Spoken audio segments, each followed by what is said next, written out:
خۆشەویستانی کورسات نیوز سڵاوتان لەبێ بە خۆشحاڵیەوە لەگەڵ هاوکارانم پارۆڕامەیەم شەوتان پێشکەشەکەین. ئەم هەفتەیە ئەگەری زۆرە بودجە لە لیژنەی داراییەوە بچێتە ناو ئەنجومەنی نوێنەران و بچێتە چوارچێوەی دەنگدانەوە. لە ئێستادا چاوی هەموو خەڵکی کوردستان لەسەرەوەیە کە پشتی هەرێمی کوردستان وەکو ئەوەی کە لە ڕێکەوتنی نێوان حکوومەتی هەرێمی کوردستان و حکوومەتی بەغدادا دیاریکراوە بچێتە ناو ئەنجومەنی نوێنەران ئەگەر بەدەستکاریشەوە بێ بۆ ئەوەی خەڵکی هەرێمی کوردستان لە ساڵی 2021دا تووشی ئەو قەیرانە دارایە نەبێ کە لە چەند ساڵی ڕابردوودا ڕوبەڕووی بۆتەوە. هەوڵەکانی شاندەکەی حکوومەتی هەرێمی کوردستان بە سەرۆکایەتی قوبات تاڵەبانی و هەوڵی ئەندامانی ئەنجومەنی نوێنەرانی عێراق لە فراکسیۆنە جیاجیاکان و بەتایبەتیش فراکسیۆنی یەکێتی چی بە بۆ ئەوەی بتوانن بگەنە ڕێکەوتنێک و بتوانن پێکەوە کوردستانیانە ئەم بەشەی یاخود ئەو پشکەی لە بۆ هەرێم دیاری دەکرێت تێپەڕێندرێت. لە ئەگەری ڕێکنەکەوتندا دۆخی دارایی هەرێمی کوردستان ڕوبەڕووی چی دەبێتەوە؟ دوا زانیاریەکان و دوا پێشهاتەکان لەسەر ڕێکەوتنەکان و ئەگەری ڕێک نەکەوتن ئەم شەو لە پانۆرامادا دەخرێتە ڕوو. وێڕای ئەوەی دوو میوانی ئازیز بەشداری بەرنامەکەمانن، ئێوەش ئەتوانن لە ڕێگەی پیجی کورسات نیوزەوە ڕاستەوخۆ بەشداری بەرنامەکەمان بن و بە کۆمنتەکانتان و بە سەرنج و پرسیارەکانتان بەرنامەکە دەوڵەمەندتر بکەن. میوانەکان یەم شەوی پانۆراما بەڕێزان بەڕێز دکتۆر بەختیار شاوەیست وتەبێژی فراکسیۆنی یەکێتی نیشتیمانی کوردستان لە ئەنجومەنی نوێنەرانی عێراق بەخێر بێی دکتۆر. هەروەها بەڕێز محەممەد ڕەوف ڕۆژنامەنووس و شارەزای بواری ئابووری. سپاس کاک محەممەد. سپاس بۆ بەرزتان. دکتۆر لە جەنابتەوە دەست پێ بکەین دوا زانیاری و پێشهاتەکان لە چوونی شاندەکە لە هەوڵەکانی ئێوە وەکو فراکسیۆنی یەکێتی نیشتیمانی کوردستان، ینی بەڕاستەوخۆ ناڕاستەوخۆ خەڵکە بینن گەیشتووە بەچی و دەنگێکی زوڵاڵیشەیە کە تا پێنجشەمەیان چوارشەمە لیژنەی دارایی دوای ئەوەی بودجەکە گەڕێنێتەوە بۆ ئەنجومەنی نوێنەران ڕێکارەکانی خۆی وەربگرێت. زۆر سپاس. سڵاوڕێز بۆ تەواوی بینەران. کاکە زانای هیوادارم بەرنامەیەکی باش و پڕ بەسوود بۆ کۆمەڵانی خەڵک ئینشاڵڵا پڕ بە زانیار ئینشاڵڵا. لە ڕاستیە هەموو لایەک ئاگادارەکە ئەو وەفدە سیانزایمین جارەکە لە ماوەی لە مانگی ئەپریلی ڕابردووە تا ئێستا سیانزایمین سەردانەکە دێنە بەغا و من پێم وایە لە ڕووی نەوعی لە ڕووی ژمارەوە ئەمە بۆ یەکەمین جارەکە لە ماوەیەکی ئاوادا وەفدی هەرێم سەردانی ئەمە ئەکات کە ئەمە دیوە ئیجابەکەی ئەمەیە لە ڕاستیە ئەگەر بەدیقەتەوە سێری مەسەلەکان بکەین. بەڵام کە بڵین هەموو شتێکیان کردووە نەخێر تا ئێستەیش بەڕەسمی ڕێکەوتنی کۆتایی نەکراوە لەسەر پشکی لەو ڕێکەوتنی لەوان هەردوو حکوومەتدا هەبووە هاتۆتە ناوی ئەبێ باسی ئەوەی حکوومەت نەکەین ئەگەر باسی ئەومە ئەو ڕێکەوتن بواە لە ڕاستی ئەم هەموو وەفدوو ئەم هەموو بێنەوە بەردەیەمان ناوت. ئەو کاتی خۆشی ئەمە هەر لێرە بەرنمەیەکمان کردوتمان ڕێکەوتن نەکراوە و کاتیان و ئێمە ڕێکەوتن کراوە ئێمان نەخێر لە ڕێکەوتنتان نەکردووە برادرانی حکوومەتیان و کردومانە ئەگەر کردویانە لەو کاتیوە چوار جاری کە هاتوون وار حەڵەوە مۆزۆیەکی ترە. ئەوەی کە هەیە نزیکبوونەوەیەک جۆرێک لە نزیکبوونەوە هەیە ئەم نزیکبوونەوەی پێم وایە لەسەر یعنی ئیرادەیەکی ناوخۆی شیعەکانیش نییە ئەم نزیکبوونەوەیە گوشارێکی ئیقلیمی و تا ڕادەیەک نێودەوڵەتیش هەیە و هەندێک فاکتەری بابەتی هاتووەتە پێشەوە بۆ ئەوەی کە ئەم نزیکبوونەوە یان جۆرێک لە نەرمینواندنێکی کەم نەک لە هەموو شیعەکان بەڵکو بەشێک لە پەرلەمانتارەکان هەبێ بەوەی کە با 250,000ەکە تەسلیم بکرێ و لە بەرامبەردا پارە بێت بۆ هەرێمی کوردستان و پشکی هەرێم کە ئیتر بەپێی ئەو حساباتی کە هەیە دیارێکرێ.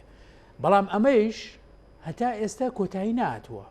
و بەپێی معلوماتی من داوای معلوماتی کرد ڕۆژی پێنجشەممە خودی حەلبوسی و توێتی ڕۆژی سێشەممە جەلسەدانین بەڵام ڕەنگە سێشەمەش فریانەکەون چکە ماوێتی ئەمان ئەیانەوێت وەکو ڕۆژنامەنووس ئەزمونم هەیە کاڵێن سێشەمە ئەچێتە چوارشەمە و پێنجشەمە کاڵێن سەعات 5 ئەچێتە سەعات 8 عادەتەن جەلسەکە طبعاً جەلسەی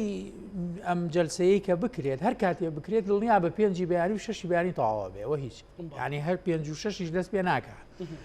بە ئەو مۆزۆعێکی این نییە. بەڵام تا ئێستا ڕێکەوتن نەکراوە مۆزۆعی ساکردنەوەی شیعەکان لە ناو خۆیانە هەندێکیان زیاتر کەوتونەتە ناو ئەو گوشارە کە باسم کرد فاکتەری بابەتی و دەرەکی ئەمانە هەندێکی تریان هەل لەسەر نهج و لەسەر تێڕوانینی پێشووتری ئەشخاص و ئەوانەی پەرلەمانتارەکان کوتلەیشی تایە و ئەتوانم بڵێم ئەشخاصیشی تایە یعنی کێشە لەوایە ئێمە لە بەردەم دوو حکومداین ینی با ئەمە تۆزێک کشی بکەمەوە حکمی هەڵبژاردن هەردوو دیوەکەی تەسیری لەسەر بوو ئەم پرۆژه یاسایە هەبووە دیوێکیان ئەوەیە کە هەندێک لە شێعەکان و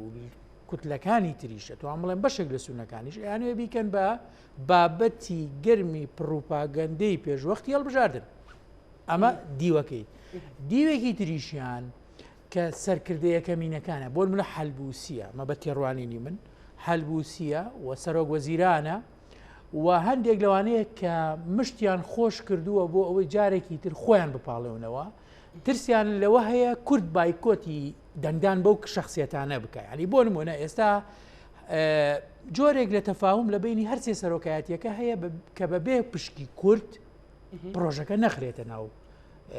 دەنگدانەوە پرۆژە یاساکە ینی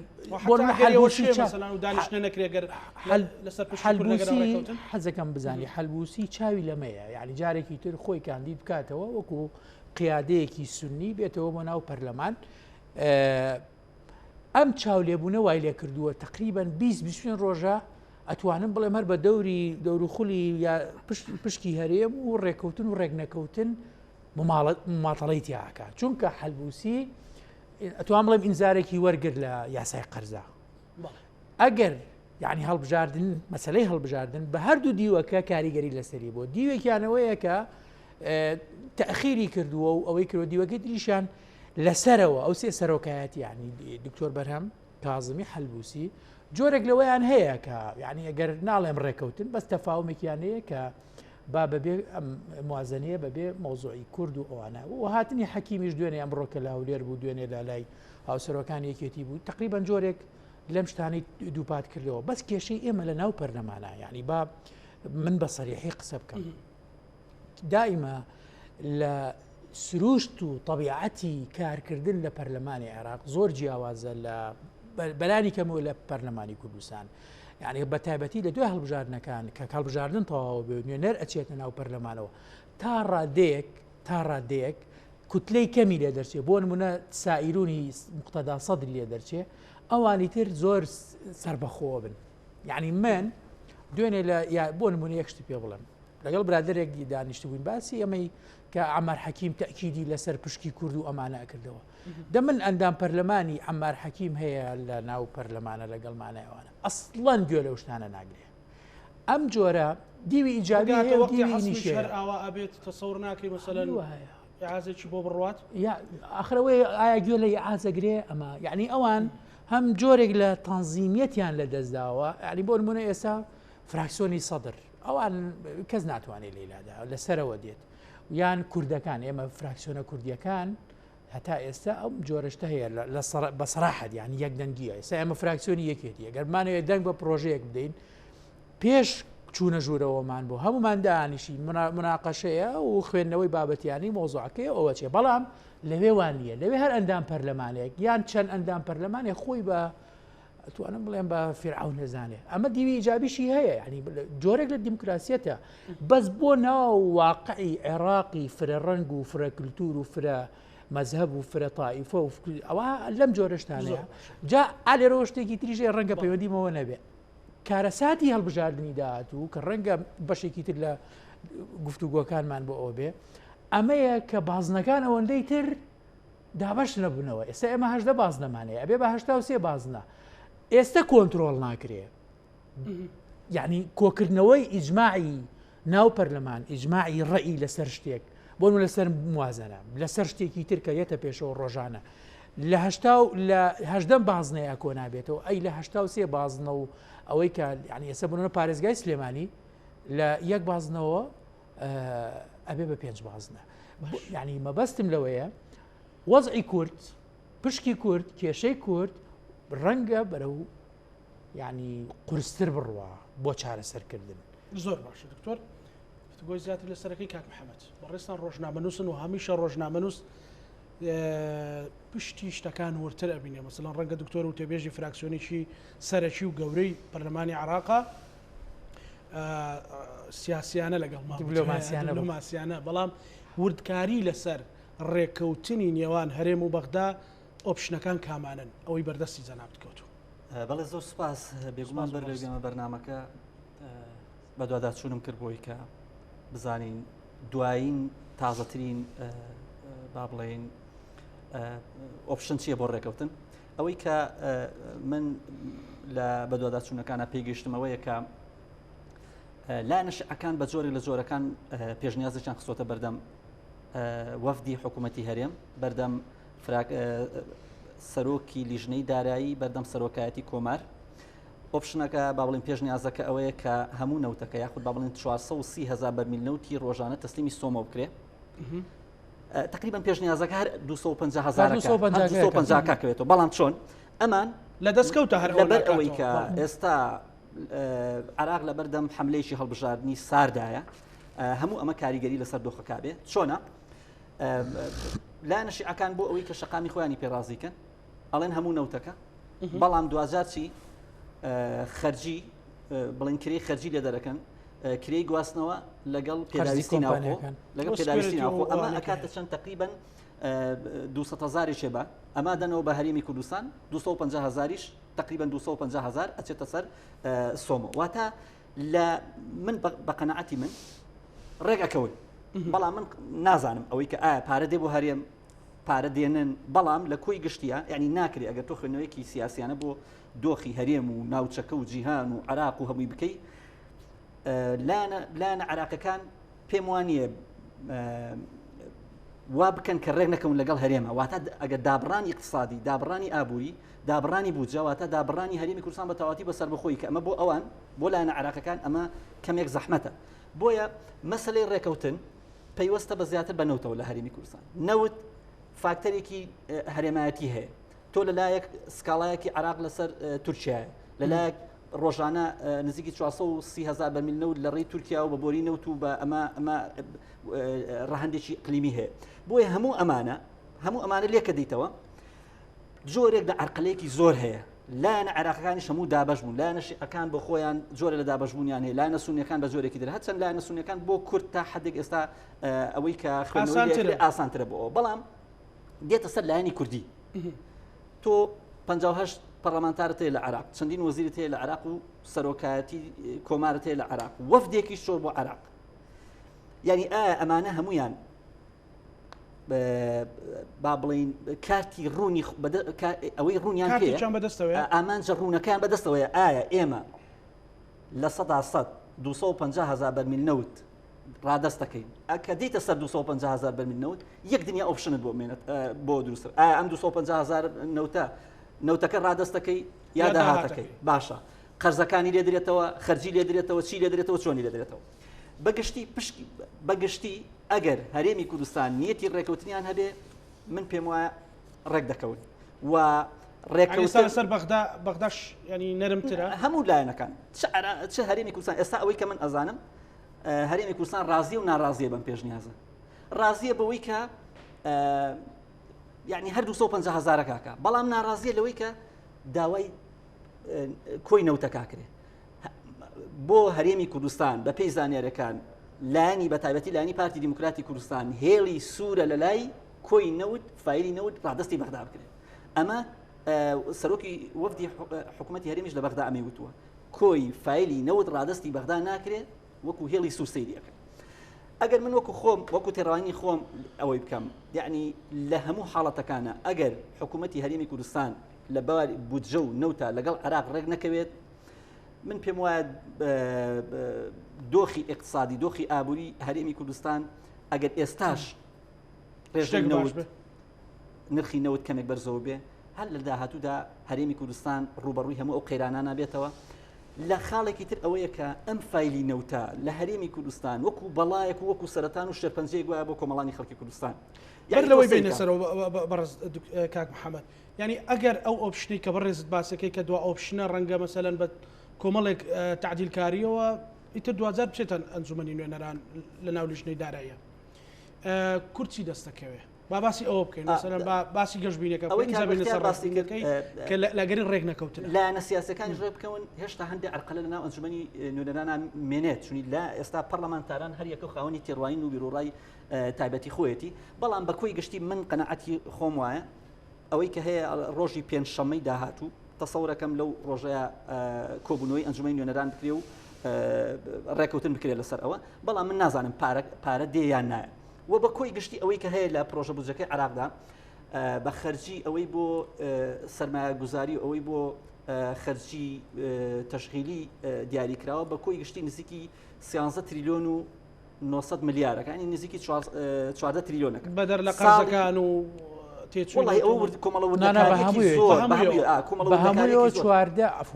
بە هەموویەوە 13 ملیار و 13 تریلیۆن و 900 ملیار بە هەموویەوە سیرکە ئەمە ئەم داهاتە بەبێت ئەوەی کە تۆ نیوەی داهاتی دامەزراوە فیدراڵەکانە بێت نەک داهاتی ناوخۆی هەمووی تەسلیم کرێت لە بەرامبەر ئەمە کۆمەڵی داهاتی ناخۆشتێ 25 ملیار دیناری هاوپەیمانانی شت هەیە ساڵی 2013 لوبی گەشەکردنی هەرێمی کوردستان بووە بودجە لە عراقەواتەوە و مانگێ تریلیۆنێک و 200 ملیار لە بەغداوە هاتووە تقریبا ئەو داهاتی 14 تریلیۆن و 400 ملیار بووە 14 و 400 ملیار بووە یعنی تقریبا هەر ئەوەیە بۆیە ئەگەر بەرپرسانی هەرێمی کوردستان بەوردی مامەڵە لەگەڵ ئەمەیا بکەن بە عەقڵمەندانە مامەڵە لەگەڵ ئەمەیا بکەن بوژانەوەیکی باش لە هەرێمی کوردستانە ڕووەدا یعنی من لەگەڵ ئەوە نیم ئێستا بچۆ ڕێکەوتن کە تا مانگێکی تر ئەوە کاتە مانگی سێ لەو سەرەوە دەی دیستانەوە لە مانگی 12 دەست پێ بکە ئەم هەموو فەوزا و ئەم هەموو هینا بەڕاستی ئەمە ناکرێت هەرێمی کوردستان ڕێکەوتنێکی گشتگیر بکە بۆ ئەوەی لایەنی ئیستقراری ئابووری لە هەرێمی کوردستاندا لە بازار و لە اقتصادی هەرێمی کوردستاندا بکرێت وەکو چۆن 2011 و 2013 ئیستقرارێکی ئابووری باشە بوو ئەتوانرێت سولفەی زەواج و سولفەی عقار و سولفەی چی هەبوو ئێستاش ئەتوانێت ئەگەر ئەمە نەکە زیانێکی گەورە کۆمەڵانی خەڵک ئەیبین باسی ئەو ئەەکەین بەوردی بۆی ببێتە بەرچاوڕوونی بۆ خەڵک بەڵام بەر لەوە دکتۆر کاک محەممەد شتێکی باس کرد کە ئەوەیە کە ئێمە هەر ئەڵێن لایەنە شیعەکان ئەم بابەتە بۆ مەوزوعی انتخابات بەکارهێنن وەکوتی مەسەلەن ئینێکی سارد هەیە بانگەشەیەکی پێشوەختی سارد هەیە باشە ئێوە لە کوتلە جیاجیاکان باشە مەسەلەن طرحی ئەوە بکەنیان ئەوە بروژێن ئەوە بدەن بەگوێی شەقامی عەرەبیا کە ئەگەر بێت و هەرێمی کوردستان لەو بەشە بودجەیە شەریک نەبێت چی ئەمێنێتەوە لە چوارچەوەی عێراق کەواتە ئەوە کار بۆ تەقسیمی عێراقەکەن کار بۆ پاڵپەیوەنانی عێراق هەرێمی کوردستانەکە لە چوارچەوەی عێراقا یعنی ئەمانەش ئێوەش ناتوان سوودی لێ ببینن ئەزانی کاکەسانە تەسەورم وایە ئەمە بینیوە یعنی ناڵێم فراکسیۆنی ئەمە نوێنەرانی کورد بە هەموو لایەکەوە ینی پیا بە ئینساف و قسە بکە ئینسان بە ئینساف و قسە بکە یەکێک لەو شتانەی کە خاڵی کۆکەرەوەی ئێمە بووە جگە لە مادەی 140 و کەرکووک و مستحقاتی پێشمەرگە و مستحقاتی جوتیاران و ئەم جۆرە شتانە ئەم مەسەلەیە وەکو ڕەهەندێکی نەتەوایەتی و نیشتیمانی سیرمان کردووە یاسای قەرزە بۆ باس بکەم کە سەعات 5 بەیانی تەواو بووین یەک نوێنەری کورد ئەوانەی کە زۆر ڕەخنەگرن و قسە ئەکەن و ئەمانە ئەکەن لە پێش پارتیەکانەوە ئێمە شەڕمان کردووە لەسەرەوەی کە ئەبێ پشکی هەرێمی کوردستانی تیاابێ خۆی ئەمە زین گەندەڵی هەیە دزیشی تیاکرێ ئەو پارەیە کە دێ خۆزانی پارە نادرێت پارە هەیە و ناژدرێ بە خەڵک خۆ زین خەڵک ڕوتێنراوەتەوە لە هەرێمی کوردستانە ئەم شتانەمان زۆر وتووە ئەمەی کە تۆ ئێڵێ بۆ نایڵێن سەدان جار وتومانە نەک بەوتن شتان لەسەر نەکردەوە ئێستش ئەم پرۆژه یاسایە دایان بەیان نامە هەیە کە خۆم نووسی و ماڵێن ئێمە وەکو فراکسیۆنی یەکێتی بە هەموو قوتی خۆمانەوە دامی ئەم ڕێککەوتنی نێوان هەردوو حکوومەتەکەین بۆ لەبەر خەڵک لەبەر چەند خەڵکیشینی ئەمە ئێوە یعنی ئەگەر بڕیارەکە لە حکوومەتی هەرێمەوە نەیە و بڕیارەکە نەدرێت تۆ یەک دنیا سەرۆکی کۆمارەتەیە ئەم هەموو پەرلەمانتارەتەیە ئەگەر بڕیارەکە حکومەت نەیدا خۆی ئەسڵ خەلەلەکە لەکوێ هەیە ئەسڵ پێویست ناکەن وەفد لە حکوومەتەوە بێتەوە تۆ نوێنەرت بۆ چییە تۆ نوێنەرت هەیە تۆ جێگیری سەرۆکی پەرلەمانت هەیە تۆ سەرۆک کۆمارەت پێویستەکە کاک محەممەد تۆ بەعرزەکەم زین بۆ پێویستەکە لەبەرەوەی ئەسڵەن مەلەفی نەوت لە کوردستانە کە دەرێنراوە بۆ بە بەڵایەکی گەورە بۆ سەر خەڵک بەسەقەتی هێناویانە لە ساڵی 2010 من لە ماڵی چوار بابەتێکم نووسی کە ئەسڵەکەی عادل مراد چۆن ئەڵێت لە ڕوودا ئەو کاتە تەلەڤیزیۆن نەبوو جەریدەیەک بوو ئەڵێت ئەم نەوتە دەرمەهێنن ئەم هەمەڵگرن بۆ 50 ساڵی داهاتووی مناڵەکانتان لە ساحەفەکەتان زامنە و هەموو ساڵێکیش دێت لە پرۆژە یاسەیە حەڤەیە 15 چەندێکە پشتی کورد بەڵام کە نەوتان دەرهێنا و بە پێی دەستور کە کارت پێکرد ئەو کاتە ئەبێت ئیلتیزاماتی خۆت بە تەسلیمکردنی نەوت وان لە چوارچێوەی سۆمۆیە جێبەجێ بکەیت مادەی 111 112 ئاڵێ نابێ بڕۆیت بیەی بە تورکیا لە ڕێگەی تورکیاوە بیفرۆشی ڕێگان ڕێگەوتنی 50 ساڵە بکەیت ئەمە کێشەکەی ئێمێ ئەگەر نا بە تەکیید پێویست بۆ ناکا وەفدێک لە ناو ئیقلیما بێتە عاسیمە و بێتە ناوەند یان ئیتحاد حکوومەتی ئیتحادی بۆ ئەوی مفاوەزاتکە ئەبێ نوێنەرەکان بیکەن بەڵام ئەمە لەلایەک لایەکەوە کاتە ڕەبتێکی ئەو تۆ نییە لە نێوان ئەزانی پەرلەمانتاران و لە نێوان نوێنەرانی کورد لە بەغدا و لە نێوان بەرپرسانی ئەنی مەبەستیەوە لێرە بۆ شایەک هەیە لەو نێوانەوەیان ئێوە دەسەڵاتی ئەوتان نییە دانوستان بەو مەلەفەوە بکەن ئێمە ئەم مەلەفە بوعدێکی سیاسی هەیە بوعدێکی پەرلەمانی نییە سیاسیەکان ئەبێ ڕێکەون وەکو چۆن پرۆژە یاسا لە دەرەوەی پەرلەمانەوە حازرەکرێ و دواییەتە ناو پەرلەمانەوە بەرگێکی قانونی وەرەگرێ ئاوایە بەڵام زۆر جار ئەڵێ لە نەبوونیە هەندێک جار ئێمە ئەم شەڕەکەین یەتە بەڵام کە هاتە ناو پەرلەمانەوە بە زۆرینە و کەمینەیان بەکارێ ناوەکو یاسای قەرز ئێمە هیچمان پێ ناکرێت دەستمانە بەستێتەوە ئەمە یەکێشەکە لێرە ینی مەلەفەکە لە ئەسڵا خۆی بۆتە بەڵا کە ئەڵەی مەلەفینەوە بۆتە بەڵا لە نەرویج هەتا 100 ساڵی کەی نەوەکانی داهاتویان تا 100 ساڵی کە پارەی نەوتەکەیشیان فرۆشتووە و هەڵیان گرتووە بۆیان داناوت پارەکەی ئەزانی کاک تۆ وازانم ئەمە خوێندوێتەوە ئەگەڵێتی ئەمە وڵاتێکیەوێ یعنی چکە خۆیان بە داهاتی تر داهاتی ناوخۆی ومانە مەبەستم لەوەیە ئەمە لەلایەک لایەکی تریشەوە با پێت بڵێم یعنی بە سەراحەت بڵین بەغایش و تێڕوانینی شیعە و سونە و هارمۆنیەتی سیستەمی سیاسی لە عێراقا زۆر فەرقی هەیە ئێستا ئەم هەرێ عێراقێکی فیدراڵیە من پرسیارەکەم ئەوەی کە کاک محەممەد دەڵێ بۆ ئەمان دێن بۆ ئێرە ئایا فیدراڵیەت لە عێراقا خۆی تەواو خەمڵیوە بەچەسپی هەرە مەرێمەیە ئەمانیش بە ئەمری واقع بوو بە هەر دکتۆر بەختیار باش چوە دەستورەوە ئێستا ئەم هەفتەیە ئەوەی کە گوێتان لێ بۆ لە پەرلەمانتارە شیعەکان لە کوتلەی حەکیم لە کوتلەی سەدر لە کوتلەی هەموو کوتلانەی کە هەیە ئەڵێن چی ینی تەسەوری چی ئەەکەیت مەسەلەن نزیک بوونەوە کە فشارە نێو دەوڵەتیەکان نەتەوەی گرتوەکان سوڵخانەی ئەمریکا وایە زۆر قورسە خۆی ئێستا زۆربەی هەرە زۆریان بە نیسبەت ئێمەمانانەوە نەک ئەزانینوانە برادریشمانن ئێستا پێشەوەی بەرنامەکە دەست پێکان لێ نای خوێن و یەکسەر هەم زانیم کامیان لە کام نیژنێ و کامیان سەر بەچیە باشە ئەو نیەتەکە چۆنە بینی مەسەلەن بەڵام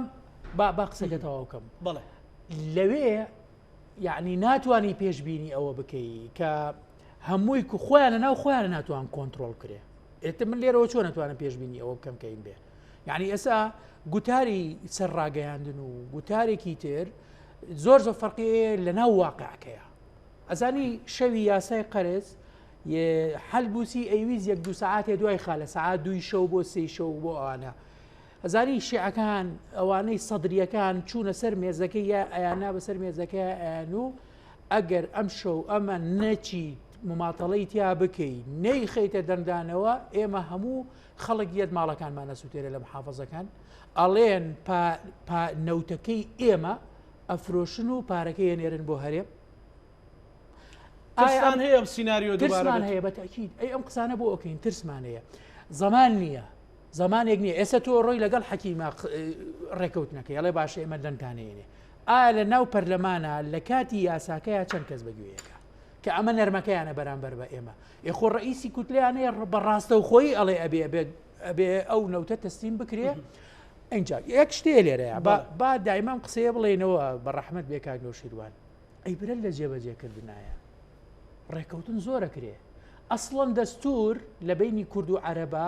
گەورەترین گرێبەستی کۆمەڵایەتی نێوان پێکاتی کورد و پێکاتی عەرەبە ئەی بۆ جێبەجێ ناکرێت لە ڕێکەوتنیش گەورەترە دەستور ئەی بۆ جێبەجێ ناکرێت ئەمە یعنی زمانێک نییە تۆ بڵێ بەیانی ئەچینە ناو ئەوەوە تەواو ڕێکەوتنە و ئەوە کراوە ینی تا ئەو لەحزەی ئەو ماوەکرێ ئێمە هەربێ قەلق ئەو کاتە زۆریشی کە ئەم بیست ڕۆژە ئاوا مماتەڵەیان تیا کردوونیان خسە ناو دەنگدانەوە بەتەکیید بۆ ئەوە بوو کە ئەوە جۆرێک لە نزیکبوونەوە هەبێت جۆرێک لە ئەسا گوشارە نزیک بوونەوەکە هەیە بەڵام بەقەلەقی نزیکبوونەوە هەیە بەڵام زەمان نییە. باش زۆر باشە دکتۆر کاک محەممەد لە ئەگەری ئەو مەترسیانی کە هەمان ئەو شەوەی یاسای قەرز ڕووبداتەوە و کەمینە و زۆرینە و حاڵەتێک دروست بێ پشتی کورد نەڕوات مەسەلەن ئەو وەختە دۆخی هەرێمی کورد و هەرێم ئەبێت چی بکەوە ئەو مەلەفینەوتە ئەبێ بەچی بۆ هەرێمی کوردستان فریایەکەوەیان ئەزانی یەک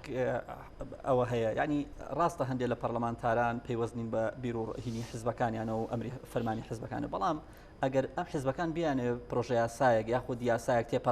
تێپەڕێنن سەدرەکان بەشی ئەوەیان ئەندامەکان بەگویانەکە با بڵین ڕوتی حکمە و دەوڵەتی یاسا بەگویانەکە مەجال بێ نەوەکو غەڵەتی ڕۆشت بێ مەبەستمەوە نیە هەمووی وابێ ئێمە کوتلەمانەیە هەر هەمووی لەگەڵ دەنگانە نییە لەگەڵی بەڵێ سەدر مەبەستی نییە دەنگیباتێ تا ئێستا بەڵام ئەگەر سەدر بڕیارەکە ئەگەر بیگۆڕێ بۆیە ڕێکەوتنی لایەنە سیاسەکان کاریگەری لەسەر ئەوە هەیە و من پێم وایە ئەوە بن ڕێکەکەون بەڵام ئایا حکوومەتی هەرێمی کوردستان بەو مەرجانە ڕازێ بێت تا پشکی هەرێم لە بەغداوە بێ ئێخۆ ئەمە هەموو بە مقایسا کرێت ئەو نەوتەکە ئەبەیتە ئەوێ پارەی نەوتەکە لێ بڕێ پارەی داهاتی ناوخۆ لێ بڕێ چەندێک دێت ئێستا ئێمە باسی ئەومان کرد کە نزیکی 13 تریلیۆن و ئەوە نەیە بە کۆی گشتەوە ماگانە تقریبان بڵێن ئەگەر 900 ملیاریش بێت لەم 900 چەندی دێ بۆ هەرێمی کوردستان چەندی لە نوتەکە بڕن و چەندێ دێ و ئەم شەڕەی کە بە پرسانی هەرێمی کوردستانێکە لەسەر ڕێکەوتنەکە من لەگەڵ ئەوم ینی ڕێک نەکەون حاڵەتێکی خراپە ڕۆدا بەڵام ئەو هەموو ماندووبوونی کە دەکرێت لە بەغداوە 13,000 وەفد ئەنێری بوو ئەوێ لە هەرێمی کوردستانە چاکسازی بکرێت لە بواری نەوت و لە بواری ئەو هەموو گەندەڵی لە نەوتا نەکرێت دڵنیابە ئەو پارەی لە بەغداش ئەتوانن داهاتەکە زیاترکەن باشە ئێستا چۆن هەرێمی کوردستان بەغدا داوا ناکە 430,000 بەرمیل نەوت کۆی بەرمیل نەوتەکە چەنە 430,000 وەرە لێکی دەوە ئێستا بە پارەکەی هەرێمیش لێکی دەوە ئێستا 62 بە 52 لێکی دەوە نزیکی 700 میلیۆن دلارەکە بە پاری ئێستای ئەوە لێکی دەوە بە پاری عراقی تریلیۆن و 100 میلیارەکە ئێ باشە هەرێمی حکوومەتی لە سەتا نزیکی 45 بۆ مێنێتەوە 45 بۆ مێنێتەوە 500 میلیاریشی بۆ بمێنێتەوە لەگەڵ داهاتی ناوخۆ لەگەڵ ئەوەی کە هەیە ناگاتە ئەو پارەی کە موچەی پێدابین کە بەڵام بەشی ئەو موچەیەکە کە بەلێبڕینەوە بەڵام ئەوەی کە لە سەدا 45 شەر نیوەی دیار نییە کاکە زین نەوت بەڵایەکی گەورە بووە نەوت ئەگەر وەکو خۆی جێبەجێ وەکو خۆی هەیە ئەم هەموو گەندەڵیتیان نەکرێ کاکە بەشی هەڵاتەکان بەڕێز دۆک ڕۆژنامەنووسێکی کاکە با من شتێکەکە باشە من شارەزا دوایین پرۆژە بودجێ دوایین کە پارە لە بەغداوە بڕاوە لە 2014 بڕاوە 2014 لە پرۆژە بودجێ عراقا داوای 400,000 بەرمیل نەوتی ڕۆژانەیان کرد ئەمان ڕازی نەبوون پارەکە بڕا لە بەغدا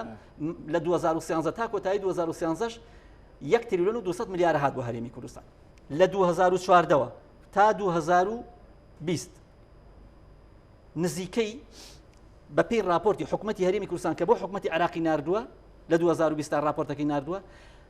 پشکی هەرێمی کوردستان 75 تریلیۆن دینار بووە چەنی هاتووە بۆ هەرێمی کوردستان 13 تریلیۆن چەنی نەهاتووە 62 تریلیۆن واتە بەهۆی نەوتەوە 62 تریلیۆن دیناری لە کیس خۆی داوە چەند قەرز هاتوۆتە سەر هەرێمی کوردستان 28 میلیارد دلار 28,458 میلیۆن دلار کۆی داهاتەکە چەندەکە نزیکی 40 تریلیۆن دینارەکە قەرز واتە هەرێمی کوردستان بەهۆی نەوتەوە لە 2014 تا کۆتایی 2019-2020 بڵین چەندی لە کیس خۆی داوە 62 تریلیۆن دینار لەولا لە پشکی عراق لە کیس خۆی داوە 40 تریلیۆن دینار قەرز هاتوۆتە قەرزی خستۆتە سەرشانی خۆی نزیکی 100 بەمە چی دەستکەوتۆ ئێستا پێتەڵم نزیکەی 100 تریلیۆن دینار 2 میلیارد دلاریشی دۆڕانوە تامامی 5 نزیکی میلیارد دلاری تریشە دۆڕەنێ ئەوەی کە ئەوەی سکاڵاکەی دادگای لەندەن و سکاڵاکەی تورکیا لە دادگای پاریس ئێ باشە ئەمە نزیکی 105 تریلیۆن دیناری لە کیس خۆی داوە چەندی دەستکەوتووە داهاتی نەوت راپۆرتێک لە فەرمانگەی توێژینەوەی ئەنجومەی نوێنەرانی عراق لەلایەن پەرلەمانتارێکەوە و بۆیان ئامادە کردووە 41 بایی هەرێمی کوردستان بایی 41 میلیارد دلار نەوتی فرۆشتووە لە ماوەی 2014 بۆ ئەو ماوەی کە باسم کرد کۆتایی 2019 واتە بایی 41 میلیارد دلار نەوتی فرۆشتووە 105 تریلیۆن دیناری لە کیس خۆی داوە ئەو هەموو نەهامەتی و قوربەسەری کە بەسەر کۆمەڵانی خەڵکی کوردستان نیوەی زەرە کردووە نیوەی بەڵێ نزیکەی ئەوەنێ لە کیس خۆی داوە سیرکە سەرڕای ئەو هەموو نەهامەتیە سەرڕای ئەو هەموو ناکۆکەی ناوخۆیە سەرڕای ئەو هەموو دووبەرەکیە سەرڕای ئەوە من زۆرم پێخۆش بوو کاک بەختیار وەکو وتەبێژی فراکسیۆنی سەوز لە بەغدا ئاماژەی بە نەعلەت و بە نەهامەتی نەوت کرد نەوت لە هەرێمی کوردستان لە 2014 گوێ نەبوو کاک محەممەد من مەبەست ئێستا مەبەستم ئەوەیە من ئێستا لەسەر مێزە دەزاروتوو بە لەسەر ئالە شوێنە نەعلەتیە ئەی باشە بەڕێز ئەوە ڕقەمەکەیە باشە ئەوە ڕقەمەکەیە گەر بڵێم نەعلەتینی علی من تەواو من ئەمەم پێخۆشە کە فراکسیۆنێکی وتەبێژی فراکسیۆنێکی وەکو من ئەندامی پەرلەمانم لێرە ئەوە ڕێی منە ڕێی خۆتە مەبەستم پەرلەمانێکی لە فراکسیۆنی یەکێتی یعنی نەوت ئەو هەموو نەهامەتی دروست کردووە باشە ئێستا هەمومان نەزانین گوریستی نەوت لە دەستی پارتی دیموکراتی کوردستان هەیە باشە لەگەڵ تورکیا ڕێکەوتنی گەورە هەیە بۆ 50 ساڵی و بۆ ئەوە هەیە چەندێکینی ئەوەیە و هەموو ئەمانە کاریگەری لەسەر ئەم ڕێکەوتنە هەیە بۆیە ئەبێ ئەمان لەگەڵ هەموو ئەو لایەنانی دیکە لەگەڵ خەڵکی نازانم ناڕازی ئۆپۆزیسیۆن ئەوان ئەبێ لانی کەم ئەمە ڕاست کرێتەوە مەسەلەی نەوت تەنها مەسەلەی نەوت نیە چۆن ڕاست دەکرێتەوە بە دوو دیوە بە دیوێکە لە ڕووی سیاسیەوە چۆن زۆر ئاسان هەر زۆر ئاسانە مەسەلەی نەوت چییە کاکە تۆ ئەزانی یەک شتە سندوقی داهاتی نەوتت هەیە دروست کردووە تا ئێستا دروست نەکردووە ئەنجومەنی باڵای نەوت و غاز هەیە لە هەرێمی کوردستان سەرۆکوەزیران جێگرەکەی وەزیری پلاندانان وەزیری دارایی ئەمانە بەڵێ ئەمە ئەندامن لەو ئەنجومەنە ئێنە کۆبوونەوەیەکە کرێ یعنی مەلەفی نەوت لە شوێنێکە دانراوە پیشانی کەس نادرێ ئەوەی کە لە ناو یەکێتی و لە ناو گۆڕان و لە ناو نازانم لایەنەکان دیکە بڵێن وڵا ئێمە ئاگامان لە کۆی مەلەفی نەوت هەیە ئەمە ڕاست نییە کۆی مەلەفی نەوت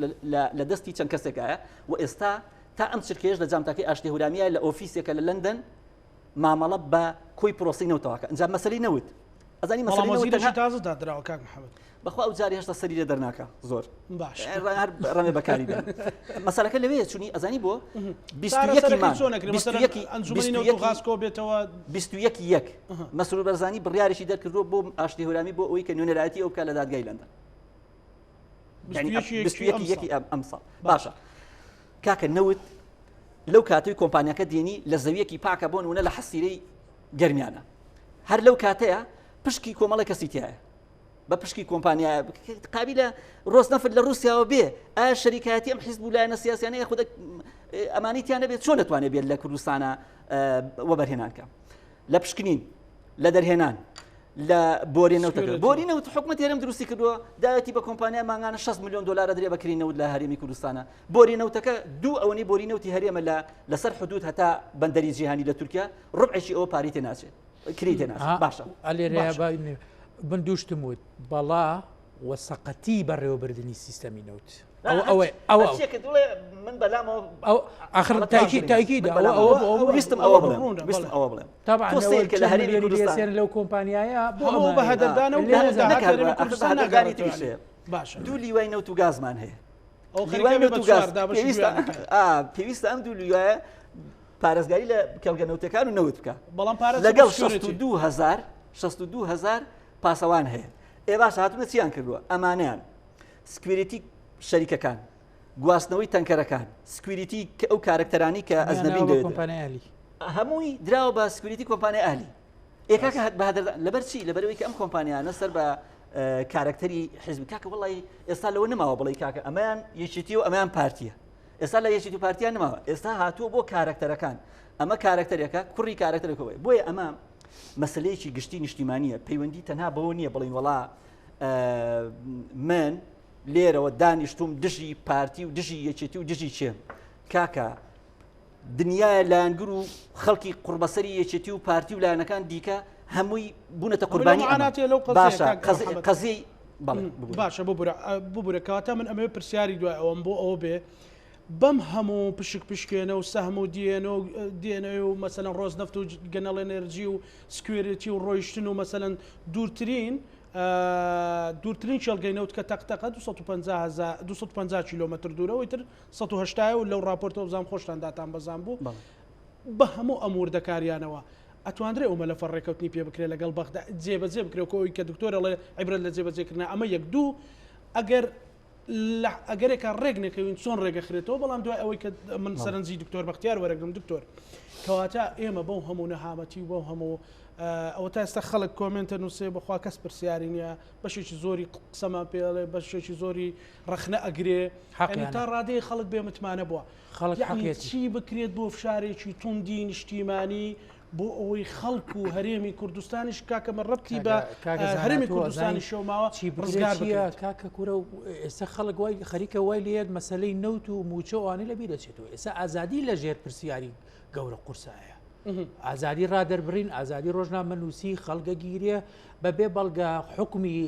قەرەقوشی بەسەرا ئەدرێ یعنی مەبەستم لەوەیە ئەمەی کە توی ڕێی زۆر زەرورە بکرێ بەڵام کە نەکرا لەم 4-5 ساڵی ڕابردووە ئێستا ئێمە بەرە وڵاتێکی پڕ لە ستەمکاریە ڕۆین خەڵک لەسەر کۆمنت گیراوە خۆ ئەمە یعنی تۆ بە پرسیانای کەیکەی هزار شکر ئێستا خەڵکەکە بە نەوت زیینەکەش ڕازیە مەسەلەیە نادوێتە پێشەوە کە لە ماڵی خۆتا قسەیەک بکەی وەکو برادێک گوتی ئەگەر بە پێی ئەو حکومی دادوەروانە بێ بە هەموو سلێمانی سجن بێ بکرێ بە زیندانێکین مەبەستم لەوەیە کە ئێمە بەداخەوە جاران ئەمانوێت بە بەغا ئەمانوو وەرن با مۆدیلی هەرێمی کوردستان بگوازینەوە بۆ ئەوێ بەڵام ئێستا وای لێ هاتووە ڕوومان نایە باسی ئەوە بکەین کە لە هەرێمی کوردستان چ پێشکەوتنی جاران کە مەسەلەی هەڵبژاردن و پەرلەمان جای ئالێرایەک شتەیە بەڵێ هەندێک کەسەیە کە بەردەوام خەریکی چاواشەکارین یان موچە و بندیوارەکانیان لەسەرەوەی یەکسەر ئەمە بنەوە بۆ مەسلەی نەتەوایەتی کە ئێمە ئەڵێن جاران ئەمان و ئەمنە بۆ بەغابووەزان ئێمە زۆر بە شانوباڵی بەغا هەڵێن و چی و چی ئەمانە کاکە ئەمە ئەوە نییە نەتەوایەتی ئەوەیە کە ڕۆژنامەنووسێک بە ئازادی قسە بکە نیشتیمان پەروەری ئەوەیە کە مامۆستایەک ئەو داهاتی نەوتەی کە ئەدزرێ ئەو مامۆستایە هەمووسی ڕۆژجارێ پارەکەی وەرگری و بڕوا شیر و جلوبەرێک بۆ مناڵەکەی بکڕێ نیشتیمان پەروەری و ئینتیمای نەتەوایەتی لای خەڵک بەوە دروست نابێت و هەر قسە بە بەغا بڵیت و دروشم بڵیتەوە وا ئەەکەین وایان لێەکەین تۆ کە ئێرە چاک نەکرد کە زمینەیە کە دروست نەکرد هاوڵاتی هەست بە هاوڵاتی بوونی خۆی بکە هەست بە دادپەروەری و عەدالەت بکە بە تەئکید ئەو کاتە ناوێری لە بەغا ئێمە جاران من بیرمێ لە دەورەی پێشتر کە لە پەرلەمان بووینوانە زۆر جار خۆیانیان ئەندامانی پەرلەمان کە دانیشتین یان و هزار شکر بەڵام هاتن پەرلەمانیان داخست ڕێگریان لە سەرۆکی پەرلەمان کرد ئەمە لێەوە دەسی پێ کرد دوایی باقسەکانم تەواوکەم دوایی هاتن وتیان ئابووری سربەخۆ ئەەکەین دوایی هاتن وتیان نەوتی سربەخۆ ئەفرۆشین و وڵاتێک دروستەکەین بە داهاتەکەی خۆمان بە هەشتێک دروستەکەین دوای وتیان نەخێر ئەمە وردە کە سەرۆکایەتی هەرێم خۆی ساغ نەکردەوە و بۆیان درێژ کردەوە ئەو کێشە لە پەرلەمان دروست بوو وتیان نەخێر ڕیفراندۆم ئەەکەین تەلاقیانەیەن ئەم بەغایە بێت تەلاق بین ئێمە ئەمانە هەرداگیرکردن هەر ئەوان حەشدی شعبی واکە ئەمەکە دوایی وتیان نەوەڵا کاکە بەخۆ ئەم ریفراندۆمەمان بۆ دەوڵەت نەبووە باشە ئەم شتانە واقعن خۆ ئێمە کە ئەمە ئەڵێن ئەوە نەبێ بە شانوباڵی بەغابین بریاوانە بواە بریا ئازادیەکان تەواو بواە بریا ڕۆژنامەنووس کۆمنتێک نەگیرایە ئەمانە واقعی حاڵن بەڵام ئاراستی چیەکەم من وستم ئەم پرسیارە لێ بکەم لە بری دکتۆر بەختیار من لە بری مامۆستایەک لە بری سێ پای هەیە یەکێتی و گۆڕان و پارتی من وستم ئەم پرسیارە بکەم دکتۆر بەختیار کاک محەممەد ببوورە ئێستا لەگەڵ پرسیارەکەم جوابی تۆ شێمەوە باشە کاک محەممەد پەرلەمانتار ئیشی ئەوە نییە بە شانوباڵی حکومەتە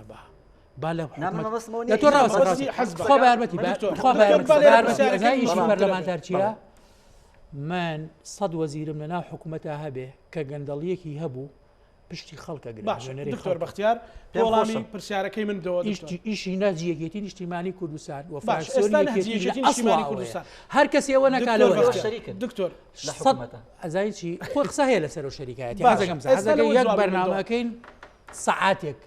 بەڵام 100 شەریکیش نەک شەریک هەموویشی بین پارتی بکەیتە دەرەوە یەکێتی لە حکومداری هەمووی بەدەستەوە بێ لە هەولێر ئەم وەزعە ئێستا ئاوایە ڕۆژنامەنووس و چی و چی ئەمانەی کە هەمووی کە باسم کرد ئەگەر وا بێ ئیشی ئێمە نوێنەرەکانی یەکێتی یەکەم کەس دژی پەرلەمانتارانی گۆڕانی ژواڵن بەشێک لە پەرلەمانتارانی پارتی ژواڵن من ئەمە ئەو پرسیارە بکەم. باشە پرسیارێک لە تۆ ئێمەوانەڵین ئەتوێ بە شانەواڵی حکوومەت من زۆرم پێخۆش ئەتوێ بڵێن حکوومەت تۆ زۆر باشی خەڵێک هەمووی تێر و تەرشاک محەممەد تۆ ئەتەوێ لەبەرەوەی لە ڕۆژنامەنووسیەکەی خۆت هەشتێ بنووسی من پەرلەمانتارم بڵێم لەبەرەوەی کە تۆ لە دین نەنووسی بڵێم حکوومەت تۆ زۆر پیاوی هەموو ڕۆژێ دکتۆر توخوان قسەکەی کاک محەممەد و قسەکەی منی ژەوەیە پرسیارەکەی من ئەوەیە هیوادارم وەڵامەکەی پرسیارەکەی پێگەیشت پرسیارەکەی ئێشتا وەڵام پرسیارم نەکردەوە پرسیارەکە ئەوەیە ئەم هەفتەیە ئەگەر ڕێک نەکەون و ژیانی خەڵک بەم شێوێ بەردەوام بێ هەموو پەرلەمانتارانی یەکێتی نیشتیمانی کوردستان و هاوپەیمانی هیوا لە فراکسیۆنەکانی تر ڕەخنە بگرن خەڵک ئەڵێ ژیانم نییە ڕاست نەڕەخنەکەی بەڕێزت وەرەگرێ لە یەکێتی نیشتیمانی کوردستان ئەڵێ ئێوە هێزی سەرچین لە حکوومەت بەشدارن ئەوە هەم ڕەکەیەوە هەم پرسیارەکەی یەکێتی بگەنە لە کشانەوە چی بکرێت بۆ ئەم هەفتەیە هەڵوێستێکی گەورەی نیشتیمانی لە پێناوە بێن زانەگە من بۆم باس کردی عیبرەت لە جێبەجێکردنایە با بەیانی خۆ بەیانی کە دەمنیشان لەسەردا کاکە لە ساحەڤەی هەرێم لە یاسای 15 هەبوو 2015 لە 16 هەبوو هەتا حەڤە ئەو کاتەی ڕیفراندۆمەکە دوای ڕیفراندۆمەکە کردیان لە 12.67 خۆ هیچی جێبەجێ نەکرا ئەمانە هەبوو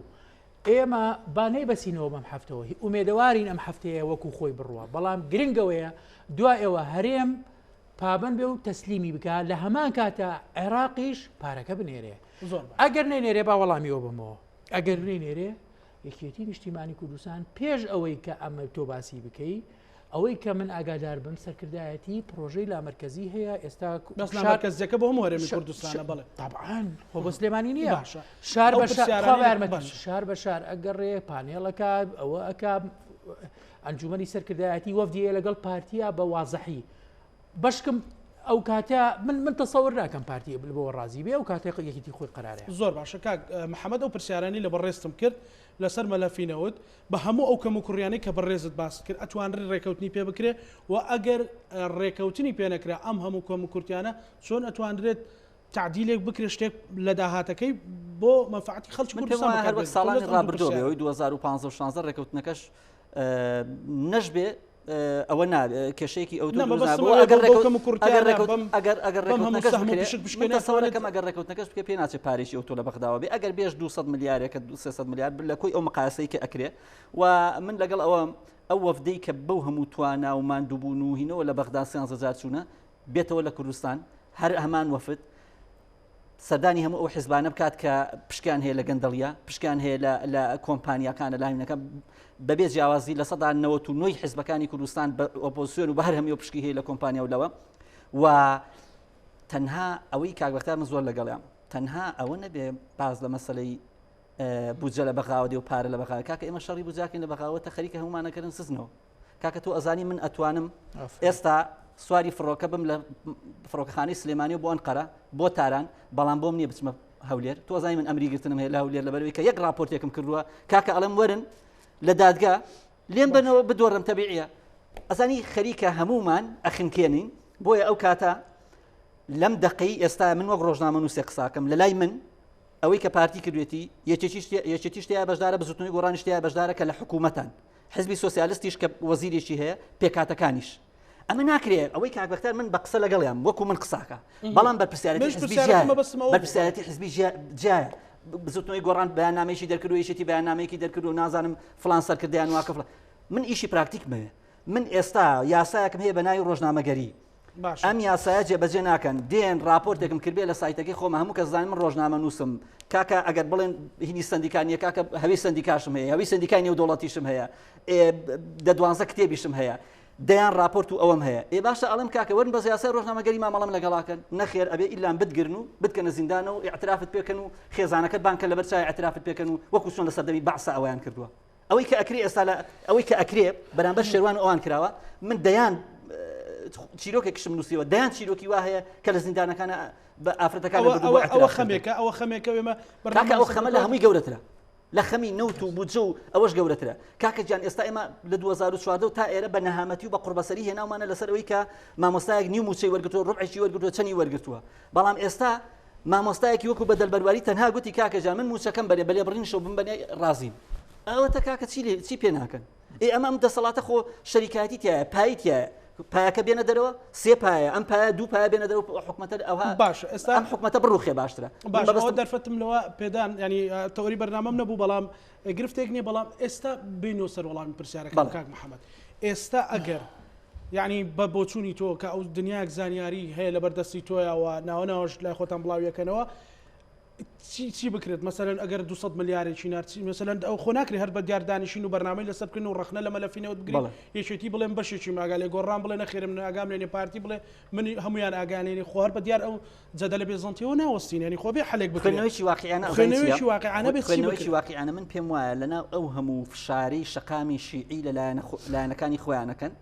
جارێکی تر ڕێگە نادەن بە ئیسراحەت ماگانە 400 ملیار بنێرێ بۆ هەرێم و 300 ملیار من قەنەعەتی خۆم وایە ئەگەر بژنێدرێ لە 200 ملیارێکە 250 ملیارێکە ئەوەی دێتە سەر هەرێمی کوردستان داهاتەکە چی لێکەی یەکشتی بۆ زیاکەم ئەوتی قەنەعەتم وایە ئەوان ئەوە نانێرن منیش قەنەعەتم وایە هەرێم نەوت تەسلیم ناکە ئەگەر تەسلیمی بکرد جارێ پێش مشتێ سەرۆکی حکوومەت چەند ڕۆژە لەمە پێش لە کۆنگری ڕۆژنامەنووسیا زۆر بەوازەحی وتی باش وتی دەستوری نییە ئەمەیە دووهام ئەگەر نیەتی تەسلیمکردنی هەبوایە فەرمونا لە 250,000 تەسلیمەکەم با لە یەکی ئەم ساڵەوە لە سەرەتای ساڵەوە بەبێ ئەوە یاساکەیش بڕوە با 250کەی تەسلیم بکردایە بزانە ئێستا ئەم هەموو شەڕووینەیە ویزنەوەت ئەگەر هینیش لە بەندەری جیهانی تورکیا لەوێ ئاڵوگۆڕێکی پێواکەن و هەر هەمان پارێ و هەمان شتێکی ئێستا هەیە چێکرێ ئەم نەوتە ئێستا بەپی ئەوە چاودێران و شارزان ئەگاتە نزیکی 65 گەیشتە نزیکی 65 دابەزیەوە بەڵام نەوت تقریبان لە 65 جێگیرە بێت ئەگەر دە دۆلارەکە خۆی 9 دلار 6 بۆ 9 دلار 6 بۆ 9 دلار ئەوەی کە بەپی